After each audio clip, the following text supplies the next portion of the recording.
Could it really be just a coincidence? Just hours after President Obama's top military advisor said he was keeping the door open to sending ground troops to fight ISIS, a chilling new message from ISIS. The terror group releasing a movie-like video threatening to kill American ground forces if President Obama deploys them. And Senator Kelly Ayotte joins us. Good evening, Senator. Good evening, Greta. Senator, this video is absolutely chilling, just released. Have you seen it? I have seen portions of it, and it's totally disturbing. And I think what it shows is that if you wonder if they're coming after us or if they're a threat to us, I think it's very clear from this video. Well, the video was very personal about the United States. It even had the pictures of when President Bush was president. He had the mission accomplished, showed pictures of President Obama as well and the White House.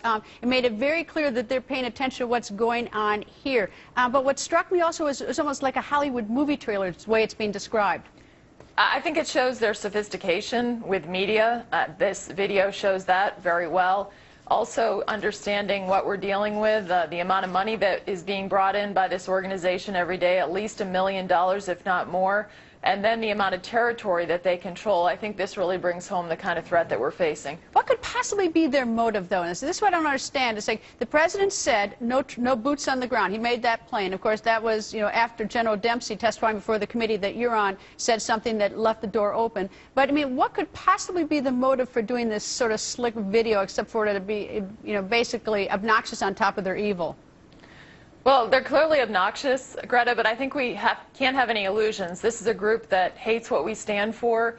We've seen this before with al-Qaeda, and so I think that they're, again, making very clear that the United States of America is an enemy of ISIS. And so they are making clear not only with their actions that they've done and the horrific beheadings that they've unfortunately carried out on Americans, but this video is just, again, showing that they believe that we are their enemy. And so I think in order to defeat them, I just want to highlight yesterday, here we have again the president ruling out what his top military leader has said is something that should not be ruled out. It's a consistent pattern where he actually isn't listening fully to his military commanders. And let me just say one last thing about the video. I mean, we're not showing the video because we're not in the business of showing ISIS propaganda, but then we may show some still shots to illustrate what it is. All right, let me go to that question of boots on the ground. President Obama says no boots on the ground. Senator Kerry says no boots on the ground.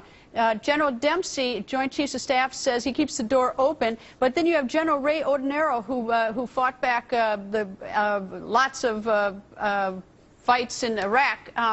He said that ground troops were necessary, but he said not necessarily American ground troops.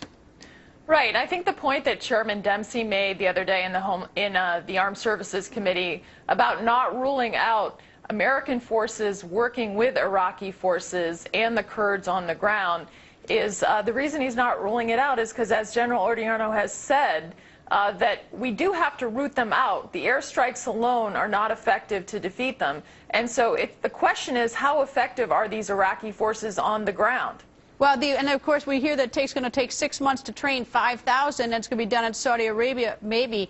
So, I mean, how realistic, if we can't get them up to speed to fight anyway, if they have the, if they even have the wherewithal to fight, ISIS, meanwhile, is growing at leaps and bounds.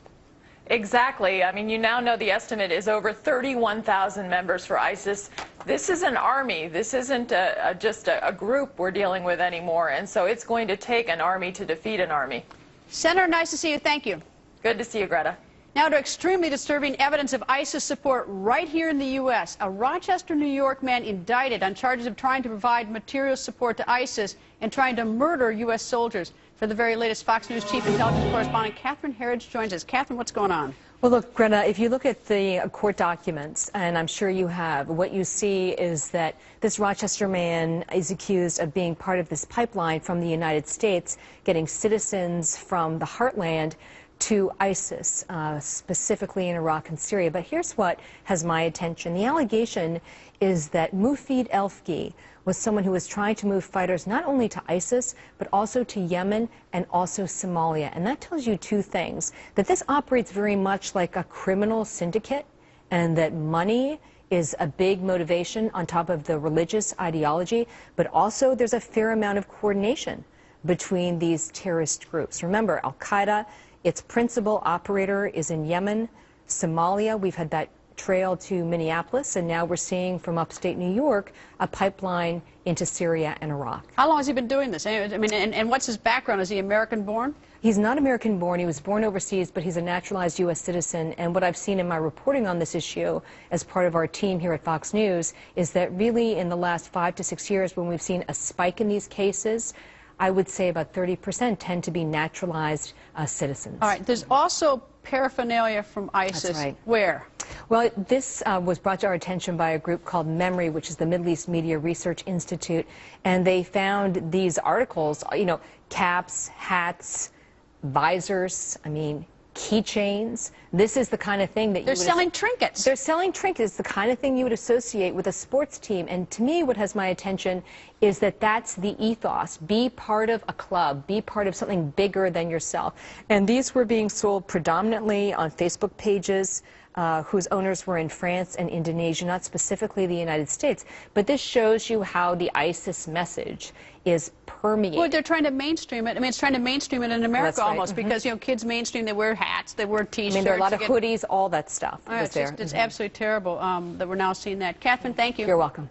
And today, President Obama is speaking at the headquarters of U.S. Central Command in Florida. The president speaking with military service members lined up behind him.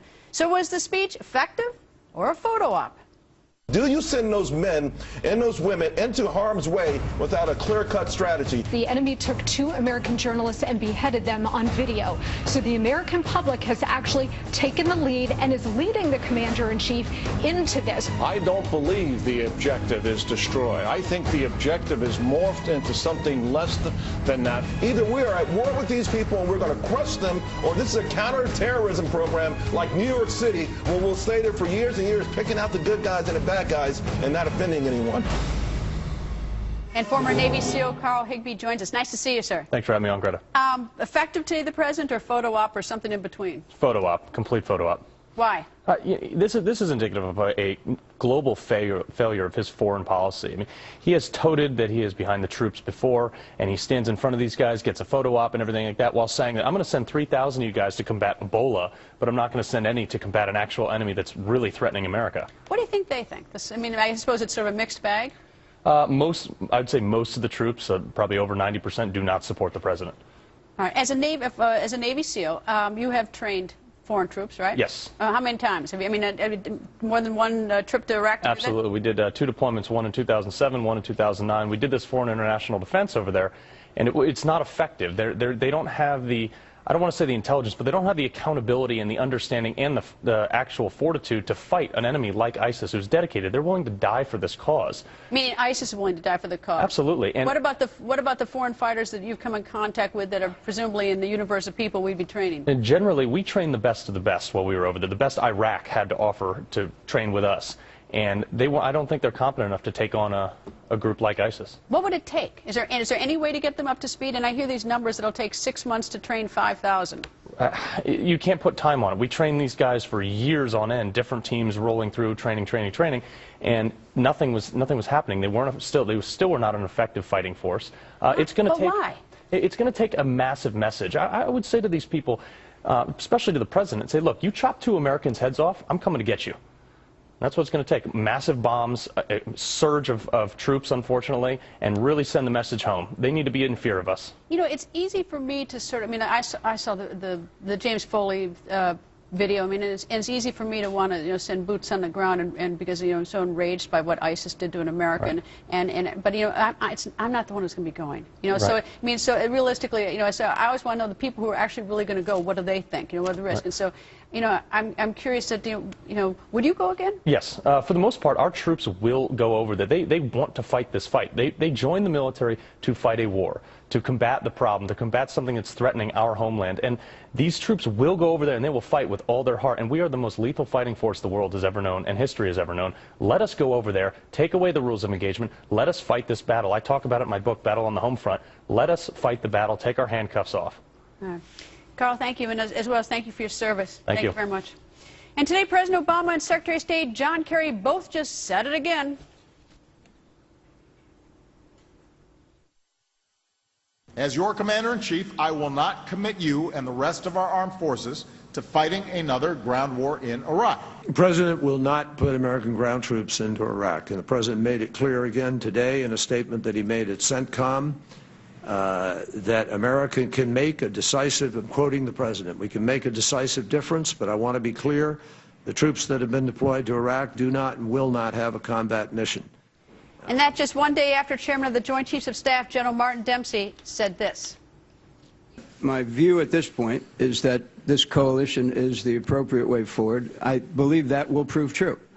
But if it fails to be true, and if there are threats to the United States, then I, of course, would go back to the President and make a recommendation that may include the use of U.S. military ground forces.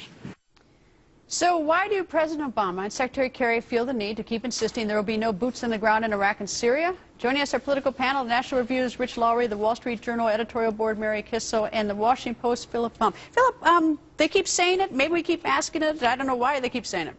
They keep saying it because it's very unpopular. 61% of people in a poll that was done by CNN recently said they opposed moving ground forces into the area to fight ISIS. These are politicians. November is approaching, and no one wants to say this is something that we should do. I mean, I think that there is a lot of confusion around what needs to be done by both members of Congress and by the administration, and the best way to actually approach this. But one thing that is for sure is that people do not support this at this time. Mary, it's sort of interesting, but people support getting ISIS. I mean, nobody wants. I mean, ISIS is evil, and you know, the American people are absolutely appalled at what happened there. Of course, we should also be talking about Boko Haram in Africa, but that's another story. But why do you think they keep saying it? Well, no boots on the ground. The only way to understand this president's comments is in the context of responding to the panic on the political left that we are sliding down a slippery slope toward war. So the president felt the need to come out today and to reiterate again, no boots on the ground, no ground war. Well, Greta, that's a straw man. No one is talking about the kind of military commitment that George W. Bush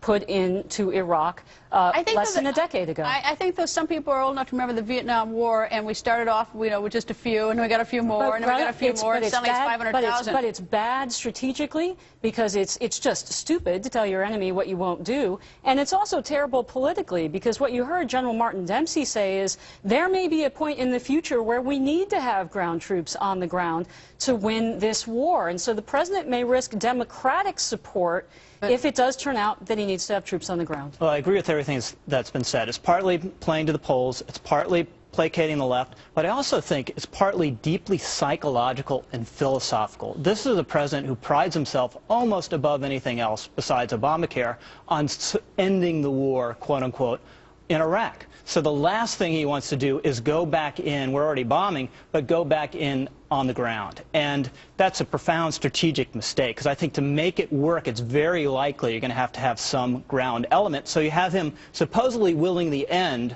of destroying ISIS, but not willing the means. But General Ordinero said today that he thinks there may have to be, you know, he said there have to be boots on the ground in order to beat ISIS. He didn't say American boots on the ground, and I guess that's back to the whole idea of training others. And of course, you heard the former Navy SEAL was just here that says that training other forces is very difficult. Absolutely true. It's going to take ground forces, but these are motley forces on the ground. The Iraqi army, the Kurdish Peshmerga, and the Sunni tribes, who may be the very most important piece of it. So we're very likely to need Americans vetting them, advising them, and working very closely with them near the front lines. Philip, do you know anybody who says in our leadership, American leadership, that says these airstrikes alone will get rid of ISIS? I don't. You've stumped me. I don't know that anyone said that, and I think that even from the outset... And neither do I, by the way. I wasn't trying to... That's fine.